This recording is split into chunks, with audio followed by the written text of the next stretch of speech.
নমস্কার। গল্পসঙ্গীর আজকের নিবেদন রবীন্দ্রনাথ ঠাকুর রচিত সুভা।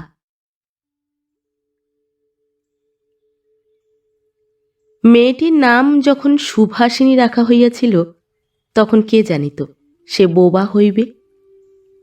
তাহার দুটি বড় বোনকে সুকেশিনী ও সুহাসিনী নাম দেওয়া হইয়াছিল।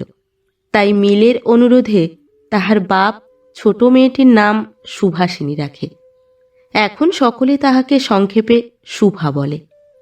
দস্তুর মতো অনুসন্ধান ও অর্থব্যয়ে বড় দুটি মেয়ের বিবাহ হইয়া গেছে। এখন ছোটটি পিতামাতার নীরব হৃদয়ভারের মতো বিরাজ করিতেছে। যে কথা কয় না সে যে অনুভব করে ইহা সকলের মনে হয় না। এই জন্য তাহার সাক্ষাতেই সকলে তাহার ভবিষ্যৎ সম্বন্ধে দুশ্চিন্তা প্রকাশ করিত। সে যে বিধাতার অভিশাপ স্বরূপে তাহার পিতৃগৃহে আসিয়া জন্মগ্রহণ করিয়াছে এ কথা সে শিশুকাল হইতে বুঝিয়া লইয়াছিল। তাহার ফল এই হইয়াছিল, সাধারণের দৃষ্টিপথ হইতে সে আপনাকে গোপন করিয়া রাখিতে সর্বদাই চেষ্টা করিত। মনে করিত আমাকে সবাই ভুলিলে বাঁচি, কিন্তু বেদনা কি কেহ কখনো ভোলে? পিতামাতার মনে সে সর্বদাই জাগরূক ছিল। বিশেষত তাহার মা তাহাকে নিজের একটা ত্রুটি স্বরূপ দেখিতেন। কেননা মাতা পুত্র অপেক্ষা কন্যাকে নিজের অংশরূপে দেখেন। কন্যার কোনো অসম্পূর্ণতা দেখিলে সেটা যেন বিশেষ রূপে নিজের লজ্জার কারণ বলিয়া মনে করেন। বরঞ্চ কন্যার পিতা বাণীকণ্ঠ সুভাকে তাহার অন্য মেয়েদের অপেক্ষা যেন একটু বেশি ভালোবাসিতেন। কিন্তু মাতা তাহাকে নিজের গর্ভের কলঙ্ক জ্ঞান করিয়া তাহার প্রতি বড় বিরক্ত ছিলেন। সুভার কথা ছিল না, কিন্তু তাহার সুদীর্ঘ পল্লব বিশিষ্ট বড় বড় দুটি কালো চোখ ছিল এবং তাহার ওষ্ঠাধর ভাবের আভাস মাত্রে কচি কিশলয়ের মতো কাঁপিয়া উঠিত। কথায় আমরা যে ভাব প্রকাশ করি সেটা আমাদিগকে অনেকটা নিজের চেষ্টায় গড়িয়া লইতে হয়, কতকটা তর্জমা করার মতো। সকল সময় ঠিক হয় না, ক্ষমতা অভাবে অনেক সময় ভুলও হয়। কিন্তু কালো চোখকে কিছু তর্জমা করিতে হয় না। মন আপনি তাহার উপরে ছায়া ফেলে, ভাব আপনি তাহার উপরে কখনো প্রসারিত, কখনো মুদিত হয়, কখনো উজ্জ্বলভাবে জ্বলিয়া ওঠে, কখনো ম্লানভাবে নিবিয়া আসে, কখনো অস্তমান চন্দ্রের মতো অনিমেষভাবে চাহিয়া থাকে, কখনো দ্রুত চঞ্চল বিদ্যুতের মতো দিকবিদিকে ঠিকরিয়া উঠে। মুখের ভাব বই আজন্মকাল যাহার অন্য ভাষা নাই, তাহার চোখের ভাষা অসীম, উদার এবং অতল স্পর্শ গভীর, অনেকটা স্বচ্ছ আকাশের মতো, উদয়াস্ত এবং ছায়ালোকের নিস্তব্ধ রঙ্গভূমি। এই বাক্যহীন মনুষ্যের মধ্যে বৃহৎ প্রকৃতির মতো একটা বিজন মহত্ব আছে। এই জন্য সাধারণ বালক বালিকারা তাহাকে এক প্রকার ভয় করিত, তাহার সহিত খেলা করিত না। সে নির্জন দ্বিপ্রহরের মতো শব্দহীন এবং সঙ্গীহীন। গ্রামের নাম চণ্ডীপুর। নদীটি বাংলাদেশের একটি ছোট নদী, গৃহস্থের ঘরের মেয়েটির মতো। বহুদূর পর্যন্ত তাহার প্রসার নহে। নিরলসা তন্বী নদীটি আপন কুল রক্ষা করিয়া কাজ করিয়া যায়। দুই ধারের গ্রামের সকলেরই সঙ্গে তাহার যেন একটা না একটা সম্পর্ক আছে। দুই ধারে লোকালয় এবং তরুর ছায়া ঘন উচ্চ তট।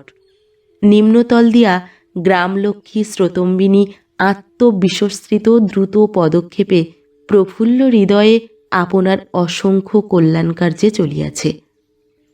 বাণীকণ্ঠের ঘর নদীর একেবারে উপরেই। তাহার বাঁখারির বেড়া, আটচালা, গোয়ালঘর, ঢেঁকিশালা, খড়ের স্তূপ, তেঁতুলতলা, আম কাঁঠাল এবং কলার বাগান নৌকাবাহী মাত্রেরই দৃষ্টি আকর্ষণ করে। এই গার্হস্থ সচ্ছলতার মধ্যে বোবা মেয়েটি কাহারও নজরে পড়ে কিনা জানি না, কিন্তু কাজকর্মে যখনই অবসর পায় তখনই সে এই নদী তীরে আসিয়া বসে। প্রকৃতি যেন তাহার ভাষার অভাব পূরণ করিয়া দেয়, যেন তাহার হইয়া কথা কয়। নদীর কলধ্বনি, লোকের কোলাহল, মাঝির গান, পাখির ডাক, তরুর মর্মর সমস্ত মিশিয়া চারিদিকে চলাফেরা আন্দোলন কম্পনের সহিত এক হইয়া সমুদ্রের তরঙ্গরাশির ন্যায় বালিকার চির নিস্তব্ধ হৃদয় উপকূলের নিকটে আসিয়া ভাঙিয়া ভাঙিয়া পড়ে। প্রকৃতির এই বিবিধ শব্দ এবং বিচিত্র গতি ইহাও বোবার ভাষা। বড় বড় চক্ষুপল্লব বিশিষ্ট সুভার যে ভাষা, তাহারই একটা বিশ্বব্যাপী বিস্তার। ঝিল্লির অপূর্ণ তৃণভূমি হইতে শব্দাতীত নক্ষত্রলোক পর্যন্ত কেবল ইঙ্গিত, ভঙ্গি, সঙ্গীত, ক্রন্দন এবং দীর্ঘ নিঃশ্বাস। এবং মধ্যাহ্নে যখন মাঝিরা জেলেরা খাইতে যাইত, গৃহস্থেরা ঘুমাইত, পাখিরা ডাকিত না, খেয়া নৌকা বন্ধ থাকিত, স্বজন জগৎ সমস্ত কাজকর্মের মাঝখানে সহসা থামিয়া গিয়া ভয়ানক বিজন মূর্তি ধারণ করিত, তখন রুদ্র মহাকাশের তলে কেবল একটি বোবা প্রকৃতি এবং একটি বোবা মেয়ে মুখোমুখি চুপ করিয়া বসিয়া থাকিত।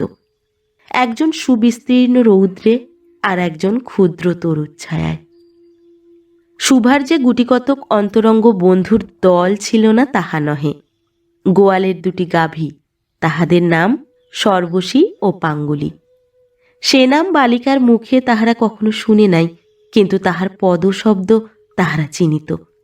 তাহার কথাহীন একটা করুণ সুর ছিল, তাহার মর্ম তাহার ভাষার অপেক্ষা সহজে বুঝিত। শুভা কখন তাহাদের আদর করিতেছে, কখন ভৎসনা করিতেছে, কখন মিনতি করিতেছে, তাহা তাহারা মানুষের অপেক্ষা ভালো বুঝিতে পারিত। শুভা গোয়ালে ঢুকিয়া দুই বাহুর দ্বারা সর্বশীর গ্রীবা বেষ্টন করিয়া তাহার কানের কাছে আপনার গণ্ডদেশ ঘর্ষণ করিত, এবং পাঙ্গুলি স্নিগ্ধ দৃষ্টিতে তাহার প্রতি নিরীক্ষণ করিয়া তাহার গা চাটিত। বালিকা দিনের মধ্যে নিয়মিত 3 বার করিয়া গোয়াল ঘরে যাইত। তাহা ছাড়া অনিয়মিত আগমনও ছিল। গৃহে যেদিন কোনো কঠিন কথা শুনিত, সেদিন সে অসময়ে তাহার এই মুখ বন্ধু দুটির কাছে আসিত। তাহার সহিষ্ণুতা পরিপূর্ণ বিষাদ শান্ত দৃষ্টিপাত হইতে তাহারা কি একটা অন্ধ অনুমান শক্তির দ্বারা বালিকার মর্মবেদনা যেন বুঝিতে পারিত, এবং শুভার গা ঘেঁষিয়া আসিয়া অল্পে অল্পে তাহার বাহুতে শিং ঘষিয়া ঘষিয়া তাহাকে নির্বাক ব্যাকুলতার সহিত সান্ত্বনা দিতে চেষ্টা করিত। ইহারা ছাড়া ছাগল এবং বিড়াল শাবকও ছিল, কিন্তু তাহাদের সহিত শুভার এরূপ সমকক্ষভাবে মৈত্রী ছিল না। তথাপি তাহারা যথেষ্ট আনুগত্য প্রকাশ করিত। বিড়াল শিশুটি দিনে এবং রাত্রে যখন তখন শুভার গরম কোলটি নিঃসংকোচে অধিকার করিয়া সুখনিদ্রার আয়োজন করিত, এবং শুভা তাহার গ্রীবা ও পৃষ্ঠে কোমল অঙ্গুলি বুলাইয়া দিলে যে তাহার নিদ্রাকর্ষণের বিশেষ সহায়তা হয়, ইঙ্গিতে এরূপ অভিপ্রায়ও প্রকাশ করিত। উন্নত শ্রেণীর জীবের মধ্যে শুভার আরও একটি সঙ্গী জুটিয়াছিল, কিন্তু তাহার সহিত বালিকার ঠিক কিরূপ সম্পর্ক ছিল তাহা নির্ণয় করা কঠিন, কারণ সে ভাষা বিশিষ্ট জীব। সুতরাং উভয়ের মধ্যে সমভাষা ছিল না। গোসাইদের ছোট ছেলেটি, তাহার নাম প্রতাপ। লোকটি নিতান্ত অকর্মণ্য। সে যে কাজকর্ম করিয়া সংসারের উন্নতি করিতে যত্ন করিবে, বহু চেষ্টার পর বাপ মা সে আশা ত্যাগ করিয়াছেন। অকর্মণ্য লোকের একটা সুবিধা এই যে আত্মীয় লোকেরা তাহাদের উপর বিরক্ত হয় বটে, কিন্তু প্রায় তাহারা নিঃসম্পর্ক লোকদের প্রিয় পাত্র হয়, কারণ কোনো কার্যে আবদ্ধ না থাকাতে তাহারা সরকারি সম্পত্তি হইয়া দাঁড়ায়। শহরে যেমন একটা গৃহ সম্পর্কহীন সরকারি বাগান থাকা আবশ্যক, তেমনি গ্রামে 2-4টা অকর্মণ্য সরকারি লোক থাকার বিশেষ প্রয়োজন। কাজে কর্মে আমোদে অবসরে যেখানে একটা লোক কম পড়ে, সেখানেই তাহাদিগকে হাতের কাছে পাওয়া যায়। প্রতাপের প্রধান শখ ছিপ ফেলিয়া মাছ ধরা। ইহাতে অনেকটা সময় সহজে কাটানো যায়। অপরাহ্নে নদী তীরে ইহাকে প্রায় এই কাজে নিযুক্ত দেখা যাইত, এবং এই উপলক্ষে শুভার সহিত তাহার প্রায় সাক্ষাৎ হইত। যে কোনো কাজেই নিযুক্ত থাক, একটা সঙ্গী পাইলে প্রতাপ থাকে ভালো। মাছ ধরার সময় বাক্যহীন সঙ্গী সর্বাপেক্ষাই শ্রেষ্ঠ। এই জন্য প্রতাপ শুভার মর্যাদা বুঝিত। এই জন্য সকলেই শুভাকে শুভা বলিত। প্রতাপ আর একটু অতিরিক্ত আদর সংযোগ করিয়া শুভাকে সু বলিয়া ডাকিত। শুভা তেঁতুল তলায় বসিয়া থাকিত এবং প্রতাপ অনতিদূরে মাটিতে ছিপ ফেলিয়া জলের দিকে চাহিয়া থাকিত। প্রতাপের একটি করিয়া পান বরাদ্দ ছিল। শুভা তাহার নিজে সাজিয়া আনিত এবং বোধ করি অনেকক্ষণ বসিয়া বসিয়া চাহিয়া চাহিয়া ইচ্ছা করিত প্রতাপের কোনো একটা বিশেষ সাহায্য করিতে, একটা কোনো কাজে লাগিতে, কোনো মতে জানাইয়া দিতে যে এই পৃথিবীতে সেও একজন কম প্রয়োজনীয় লোক নহে। কিন্তু কিছুই করিবার ছিল না। তখন সে মনে মনে বিধাতার কাছে অলৌকিক ক্ষমতা প্রার্থনা করিত। মন্ত্র বলে সহসা এমন একটা আশ্চর্য কাণ্ড ঘটাইতে ইচ্ছা করিত, যাহা দেখিয়া প্রতাপ আশ্চর্য হইয়া যাইত, বলিত, তাই তো, আমাদের সুভির যে এত ক্ষমতা তাহা তো জানিতাম না। মনে করো শুভা যদি জলকুমারী হইত, আস্তে আস্তে জল হইতে উঠিয়া একটা সাপের মাথার মণি ঘাটে রাখিয়া যাইত। প্রতাপ তাহা তুচ্ছ মাছ ধরা রাখিয়া সেই মণিকে লইয়া জলে ডুব মারিত এবং পাতালে গিয়া দেখিত রূপার অট্টালিকায় সোনার পালঙ্কে কে বসিয়া? আমাদের বাণীকণ্ঠের ঘরের সেই বোবা মেয়ে সু। আমাদের সু সেই মণিদীপ্ত গভীর নিস্তব্ধ পাতালপুরীর একমাত্র রাজকন্যা। তাহা কি হইতে পারিত না? তাহা কি এতই অসম্ভব? আসলে কিছুই অসম্ভব নয়, কিন্তু তবুও সুপ্রজাশূন্য পাতালের রাজবংশে না জন্মিয়া বাণীকণ্ঠের ঘরে আসিয়া জন্মাইয়াছে এবং গোসাইদের ছেলে প্রতাপকে কিছুতেই আশ্চর্য করিতে পারিতেছে না। শুভার বয়স ক্রমেই বাড়িয়া উঠিতেছে। ক্রমে সে যেন আপনাকে আপনি অনুভব করিতে পারিতেছে, যেন কোনো একটা পূর্ণিমা তিথিতে কোনো একটা সমুদ্র হইতে একটা জোয়ারের স্রোত আসিয়া তাহার অন্তরাত্মাকে এক নূতন অনির্বচনীয় চেতনা শক্তিতে পরিপূর্ণ করিয়া তুলিতেছে। সে আপনাকে আপনি দেখিতেছে, ভাবিতেছে, প্রশ্ন করিতেছে এবং বুঝিতে পারিতেছে না। গভীর পূর্ণিমা রাত্রে সে এক একদিন ধীরে শয়নগৃহের দ্বার খুলিয়া ভয়ে ভয়ে মুখ বাড়াইয়া বাহিরের দিকে চাহিয়া দেখে। পূর্ণিমা প্রকৃতিও শুভার মতো একাকিনী সুপ্ত জগতের উপর জাগিয়া বসিয়া, যৌবনের রহস্যে পুলকে বিষাদে অসীম নির্জনতার একেবারে শেষ সীমা পর্যন্ত, এমনকি তাহা অতিক্রম করিয়াও থমথম করিতেছে, একটি কথা কহিতে পারিতেছে না। এই নিস্তব্ধ ব্যাকুল প্রকৃতির প্রান্তে একটি নিস্তব্ধ ব্যাকুল বালিকা দাঁড়াইয়া। এদিকে কন্যা ভারগ্রস্ত পিতামাতা চিন্তিত হইয়া উঠিয়াছেন। লোকেও নিন্দা আরম্ভ করিয়াছে, এমনকি এক ঘরে করিবে এমন জনরব শোনা যায়। বাণীকণ্ঠের সচ্ছল অবস্থা, দুই বেলায় মাছ ভাত খায়, এজন্য তাহার শত্রু ছিল। স্ত্রী পুরুষে বিস্তর পরামর্শ হইল। কিছুদিনের মতো বাণীকণ্ঠ বিদেশে গেল। অবশেষে ফিরিয়া আসিয়া কহিল, চলো, কলিকাতায় চলো। বিদেশ যাত্রার উদ্যোগ হইতে লাগিল।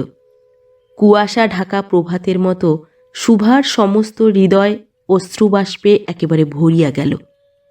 একটা অনির্দিষ্ট আশঙ্কা বশে সে কিছুদিন হইতে ক্রমাগত নির্বাক জন্তুর মতো তাহার বাপ মায়ের সঙ্গে সঙ্গে ফিরিত। ডাগর চক্ষু মেলিয়া তাহাদের মুখের দিকে চাহিয়া কি একটা বুঝিতে চেষ্টা করিত, কিন্তু তাহারা কিছু বুঝাইয়া বলিতেন না। ইতিমধ্যে একদিন অপরাহ্নে জলে ছিপ ফেলিয়া প্রতাপ হাসিয়া কহিল, কি রে সু, তোর নাকি বর পাওয়া গেছে? তুই বিয়ে করতে যাচ্ছিস? দেখিস, আমাদের ভুলিস নে। বলিয়া আবার মাছের দিকে মনোযোগ করিল। মর্মবিদ্ধ হরিণী ব্যাধের দিকে যেমন করিয়া তাকায়, নীরবে বলিতে থাকে, আমি তোমার কাছে কি দোষ করিয়াছিলাম? শুভা তেমনি করিয়া প্রতাপের দিকে চাহিল। সেদিন গাছের তলায় আর বসিল না। বাণীকণ্ঠ নিদ্রা হইতে উঠিয়া শয়নগৃহে তামাক খাইতেছিলেন। শুভা তাহার পায়ের কাছে বসিয়া তাহার মুখের দিকে চাহিয়া কাঁদিতে লাগিল। অবশেষে তাহাকে সান্ত্বনা দিতে গিয়ে বাণীকণ্ঠের শুষ্ক কপলে অশ্রু গড়াইয়া পড়িল। কাল কলিকাতায় যাইবার দিন স্থির হইয়াছে। শুভা গোয়াল ঘরে তাহার বাল্য সখীদের কাছে বিদায় লইতে গেল। তাহাদিগকে স্বহস্তে খাওয়াইয়া গলা ধরিয়া একবার দুই চোখে যত পারে কথা ভরিয়া তাহাদের মুখের দিকে চাহিল। দুই নেত্রপল্লব হইতে টপ টপ করিয়া অশ্রু জল পড়িতে লাগিল। সেদিন শুক্ল দ্বাদশীর রাত্রি। শুভা শয়নগৃহ হইতে বাহির হইয়া তাহার সেই চির পরিচিত নদীতটে শস্পসজ্জায় লুটাইয়া পড়িল, যেন ধরণীকে, এই প্রকাণ্ড মুখ মানব মাতাকে দুই বাহুতে ধরিয়া বলিতে চাহে, তুমি আমাকে যাইতে দিও না মা, আমার মতো দুটি বাহু বাড়াইয়া তুমি আমাকে ধরিয়া রাখো। কলিকাতার এক বাসায় শুভার মা একদিন শুভাকে খুব করিয়া সাজাইয়া দিলেন। আটিয়া চুল বাঁধিয়া খোঁপায় জরির ফিতা দিয়া অলঙ্কারে আচ্ছন্ন করিয়া তাহার স্বাভাবিক স্ত্রী যথাসাধ্য বিলুপ্ত করিয়া দিলেন। শুভার দুই চক্ষু দিয়া অশ্রু পড়িতেছে। পাছে চোখ ফুলিয়া খারাপ দেখিতে হয়, এজন্য তাহার মাতা তাহাকে বিস্তর ভর্ৎসনা করিলেন, কিন্তু অশ্রুজল ভর্ৎসনা মানিল না। বন্ধু সঙ্গে বর স্বয়ং কনে দেখিতে আসিলেন। কন্যার মা বাপ চিন্তিত শঙ্কিত শশব্যস্ত হইয়া উঠিলেন, যেন দেবতা স্বয়ং নিজের বলির পশু বাছিয়া লইতে আসিয়াছেন। মা নেপথ্য হইতে বিস্তর তর্জন গর্জন শাসন করিয়া বালিকার অশ্রুস্রোত দ্বিগুণ বাড়াইয়া পরীক্ষকের সম্মুখে পাঠাইলেন। পরীক্ষক অনেকক্ষণ নিরীক্ষণ করিয়া বলিলেন, মন্দ নহে। বিশেষত বালিকার ক্রন্দন দেখিয়া বুঝিলেন ইহার হৃদয় আছে, এবং হিসাব করিয়া দেখিলেন যে হৃদয় আজ বাপ মায়ের বিচ্ছেদ সম্ভাবনায় ব্যথিত হইয়া উঠিয়াছে, সেই হৃদয় আজ বাদে কাল আমারই ব্যবহারে লাগিতে পারিবে। শুক্তির মুক্তার ন্যায় বালিকার অশ্রুজল কেবল বালিকার মূল্য বাড়াইয়া দিল, তাহার হইয়া আর কোনো কথা বলিল না। পঞ্জিকা মিলাইয়া খুব একটা শুভ লগ্নে বিবাহ হইয়া গেল। বোবা মেয়েকে পরের হস্তে সমর্পণ করিয়া বাপ মা দেশে চলিয়া গেল। তাহাদের জাতি ও পরকাল রক্ষা হইল। বর পশ্চিমে কাজ করে। বিবাহের অনতিবিলম্বে স্ত্রীকে পশ্চিমে লইয়া গেল। সপ্তাহ খানিকের মধ্যে সকলেই বুঝিল নববধূ বোবা। তা কেহ বুঝিল না, সেটা তাহার দোষ নহে। সে কাহাকেও প্রতারণা করে নাই। তাহার দুটি চক্ষু সকল কথাই বলিয়াছিল, কিন্তু কেহ তাহা বুঝিতে পারে নাই। সে চারিদিকে চায়, ভাষা পায় না। যাহারা বোবার ভাষা বুঝিত, সেই আজন্ম পরিচিত মুখগুলি দেখিতে পায় না।